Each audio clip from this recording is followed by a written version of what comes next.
Hello hi. काय इंग्रजीचा एक नवीन बघायची का काय आहे? चला हा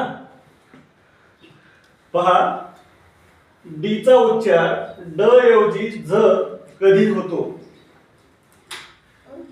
हे आज आपण बघणार आहोत. आता आपल्याकडे काही शब्द आलेत बघा.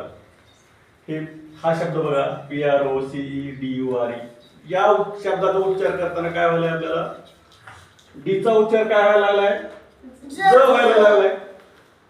मग आपल्याला काय ते डीचा उच्चार ज कधी होतो आणि ड कधी होतो हे आपल्याला लक्षात येणार, बरोबर आहे की नाही? तर बघूया आता आपण बघूया ना हे ज कधी म्हणायचं आणि डी कधी म्हणायचं. ठीक आहे, तर बघा दिलेल्या शब्दामध्ये कधी दिलेल्या शब्दामध्ये डीच्या नंतर जर हे टेल वर्ड आलेले असतील.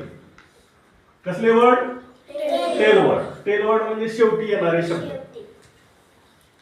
तर बघा URE जर डीच्या शेवटी काय आलेलं असेल? युआर. डीच्या नंतर काय आलेलं असेल? EUR आलेलं असेल. किंवा डीच्या नंतर काय आलेलं असेल? IER आलेलं असेल. किंवा डीच्या नंतर जर UATE आलेलं असेल. काय आलेलं असेल?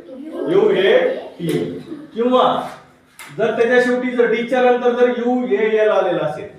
काय आलेलं असेल? UAL. तर त्यावेळेस या डीच्या ऐवजी काय वापरलं जातं रे? ज म्हणून. डीचा उच्चार काय म्हणून वापरला जातो? ज. आता बघूया, आपण एक उदाहरण बघूया. बघा या ठिकाणी PRO झालं, CEC झालं, OC.